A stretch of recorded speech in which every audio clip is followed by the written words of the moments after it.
আগামীকাল আমার ফড়িংয়ের জন্মদিন। দেখতে দেখতে 15টা বছর পার করে ফেললো আমার ফড়িং। এই তো সেদিনের কথা মনে হয়। 2 হাতে আগলে আমি আর বিজয় ওকে নিয়ে এলাম এই বাড়িতে। আর আজ এতগুলো বছর পার হয়ে গেল চোখের নিমেষেই। মাঝে মাঝে ভাবি, ফড়িংকে না পেলে আমাদের জীবন আজ ঠিক কেমন হতো। তারপরে আঁতকে উঠি ভয়ে।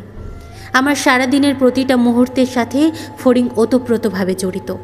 ওর যাবতীয় কথা আমায় না বলা পর্যন্ত ওর যেন শান্তি নেই। বিজয়ের কাছে তো বটেই, পাশাপাশি ওর ঠাম্মির কাছে ওর 1000 রকম বায়না। রাতে এখনও আমায় ছাড়া ঘুমোতে পারে না ফড়িং। ওকে বুকে আগলে না রেখে আমারও ঘুম আসে না। ওর গল্প শুনতে শুনতেই চোখ জড়িয়ে আসে। এভাবেই আমরা 15টা বছর পেরিয়ে এলাম। অস্মিতা আর আমি ছোটবেলার বান্ধবী। স্কুল, খাওয়া দাওয়া, মার্কেটে গিয়ে দিনকে রাত করে ফেলা, একটা আইসক্রিম খেতে খেতে পড়া স্যারের বাড়ি থেকে ফেরা, সবেতেই দুজনে একসাথেই বড় হয়েছি। অস্মিতা বরাবরই সুন্দর ছিল, আর আমি যাকে বলে ওই সাধারণের থেকেও অতি সাধারণ, বরাবরই। একঢাল কালো চুল আর দুধে আলতা গায়ের রঙে অস্মিতা ছিল সে সময়ের ছেলেদের হার্টথ্রব। এক এক সময় তো আমিও ওকে হিংসে করেছি মনে মনে। কত সময় পাড়ার কাকিমারা বলেছে আমায়, কিরে তোর বান্ধবী তো এত সুন্দর, তুইও একটু বেসন মধু মাখতে পারিস তো, কোনো ছেলে তাকাবে না কিন্তু, সবাই অস্মিকেই দেখে তাল পাবে না, আর তোকে কি দেখবে, বলেই হেসেছে ওরা সদল বলে। তবু অস্মি আর আমি সবসময় একসাথে থেকেছি, খেয়েছি, বড় হয়েছি। কলেজে উঠতে উঠতেই আমার বিয়ে ঠিক করে ফেলে বাবা। একই রূপের বহর ছিল না আমার, তার উপর পড়াশোনাতেও তেমন ভালো ছিলাম না আমি। উচ্চ মাধ্যমিকের রেজাল্ট এমনই সাদামাটা ছিল যে সে কথা আর জনসমক্ষে বলবার মতোও নয়। বিজয় সেদিন আমায় প্রথম দেখতে গিয়েছিল ওর মায়ের সাথে। সেদিনও বিকেলে জাম গাছতলায় দাঁড়িয়েই কুলের আচার খেতে খেতে অস্মিকে বলেছিলাম, ছাড় তো তুই, মন খারাপ করিস না, আমায় পছন্দ করবেই না ওরা। আমি কি আর তোর মতন সুন্দরী নাকি যে আমায় দেখেই সবাই ভ্যাবাচাকা খেয়ে যাবে? তার উপর ছেলেটা কি সুন্দর জানিস তো, আমি দেখেছি আর চোখে। দুজনেই খুব হেসেছিলাম সেদিন। তারপর মায়ের বকুনিতে সন্ধেবেলায় ঘরে ফিরেছিলাম। আমার সেই সময় দৃঢ় বিশ্বাস ছিল আমার বিয়ের পর আমার জীবনে অশেষ দুঃখ আছে। কাজে কর্মেও তেমন পটু ছিলাম না আমি। এক কথায় যাকে বলে অষ্টরম্ভা। সারাদিন হৈ হৈ করে শুধু ঘুরে বেড়াতাম। বিকেল হলেই অস্মিদের বাড়িতে চলে যেতাম গল্পের ঝুলি নিয়ে। মায়ের বকা খেয়ে ফিরে এসে বই নিয়ে বসতাম, অথচ মন কোনো কালেই ছিল না সাদা খাতায়। খাতার পিছনে শুধু আঁকিবুকি করতাম। অস্মিতা বরাবরই খুব ভালো ছিল পড়াশোনায়। আমার ওকে ভালো লাগার আরেকটা কারণ ছিল অবশ্য এই যে আমি নিজের অক্ষমতাগুলোকে যেন ওর মধ্যেই পূর্ণতা দিতে পারতাম। ও নিজেও আমায় খুব ভালোবাসত, আমায় নিজে হাতে সাজিয়ে দিত, কুল আমড়া মাখা করে আনতো আমার জন্যে, পড়াগুলো আওড়ে আওড়ে বুঝিয়ে দিত আমায়। আমার বিয়ের দিন ও খুব কেঁদেছিল, আজও মনে পড়ে আমার। আমার নিজের মনেও বিয়ে নিয়ে অনেক ভয় ছিল। সবাইকে ছেড়ে, নিজের গ্রাম ছেড়ে এত দূর আসার ভয় যেন জাঁকিয়ে বসেছিল সে সময়। তার উপর আমার সাধারণত্ব নিয়ে ছোট থেকে অনিশ্চয়তায় ভুগেছি। বিয়ের পর অবশ্য আমার সেসব ধারণাগুলো পাল্টে গেল ধীরে ধীরে।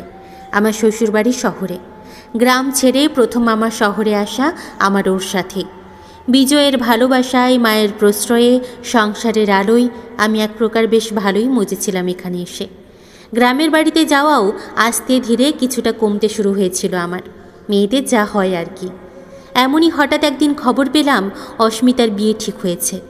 আমার তো এখনও এত বয়সেও ফুরসত নেই, আর সেসব দিনের কথা তো বাদই দিলাম। ফড়িং ঘুমোচ্ছে এখন, তাই নিরিবিলি আর ঘরময় নিস্তব্ধতা। মেয়েটা দুপুরে ঘুমোয় না সচরাচর, তবে আজ বেশ সকালে উঠেছে পড়তে যাওয়ার জন্য, তাই ঘুমিয়ে পড়েছে। সন্ধে হতে না হতেই আবার ডেকে দিতে হবে, আবার ঘুম থেকে উঠে পড়তেও যেতে হবে ওকে। সামনেই মাধ্যমিক, তাই এখন মেয়েটার পড়ারও খুব চাপ।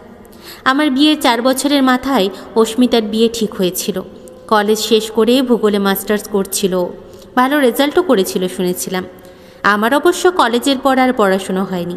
বিজয় আর মায়ের তাগিদেই আমার গ্র্যাজুয়েশনটা হয়েছিল আর কি, না হলে আমার তো পড়াশোনায় ঝোঁক বরাবরই ওই রকমই। পড়াশোনা শেষ করে নিজের বুটিক নিয়ে বেশ ছিলাম আমি, যদিও কম্পিউটারে কিছু কোর্সও করেছিলাম। অস্মিতার বিয়েতে গিয়ে বহুদিন পর পুরনো বান্ধবীকে কাছ থেকে দেখে সেদিন যেন ধরে প্রাণ ফিরে পেয়েছিলাম। নিজের পছন্দের মানুষের সাথে বিয়ে করার আনন্দ যেন স্পষ্ট ছিল অস্মির দু চোখে। ফিরে এসে আবারও বিরতি এলো বন্ধুত্বে। সংসার নিয়ে মত্ত থাকলেও ঘর আলো করে সন্তান আসেনি তখনও আমার। ডাক্তারবাবু সেদিন বলেছিলেন আমার মা হওয়ার সম্ভাবনা প্রায় আর নেই বললেই চলে। সেদিন বাড়ি এসে এক প্রস্থ কান্নাকাটির পর নিজেকে যেন গুটিয়ে নিয়েছিলাম সবার থেকে। আমার শাশুড়ি মা চিরকালই আধুনিক মনস্ক।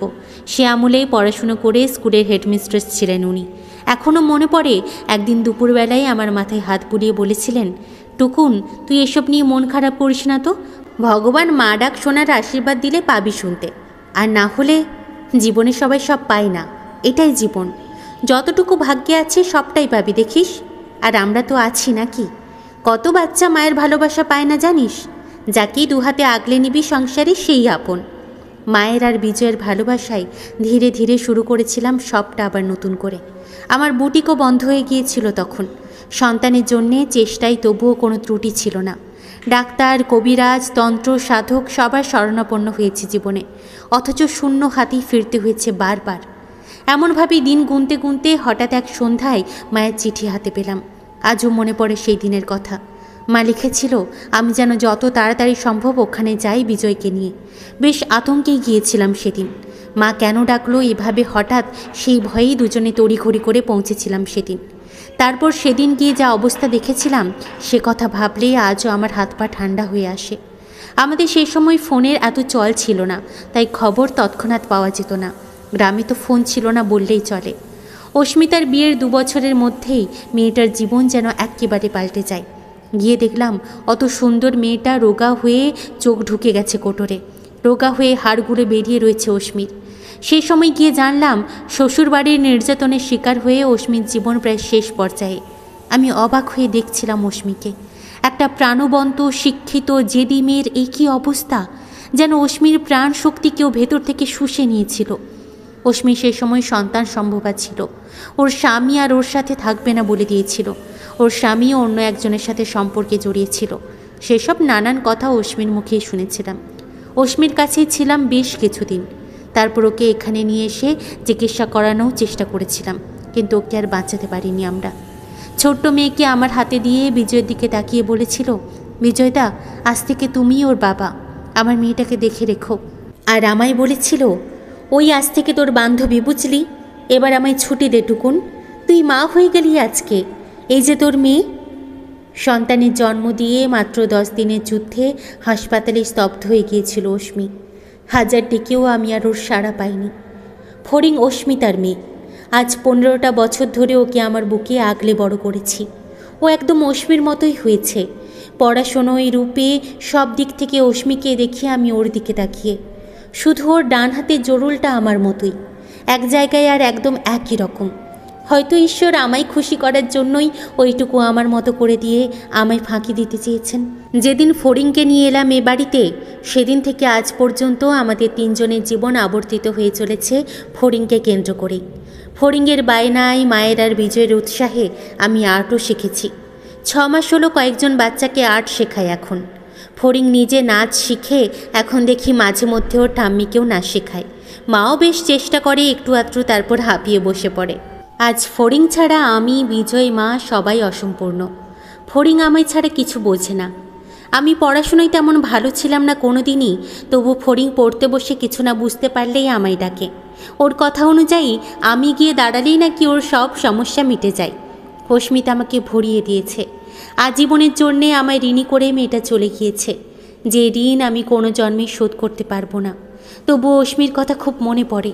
ও থাকলে আমরা 4 জনে দিব্যি থেকে যেতাম। আমি একজন মা হয়ে, স্ত্রী হয়ে, পুত্রবধূ হয়ে দিব্যি জীবনটা কাটিয়ে দিলাম অবাক করা রূপ কিংবা তথাকথিত শিক্ষার সফলতা ছাড়াই। খুব আফসোস হয় মাঝে মাঝে অস্মির জন্যে। ওর তো সব ছিল। মেয়েটার কাছে সব থেকেও জীবন দেবতা যেন ইচ্ছে করেই ওকে বঞ্চিত করেছেন সব সুখের থেকে। ভাবতে বসলে কেমন যেন সব গুলিয়ে যায় আমার।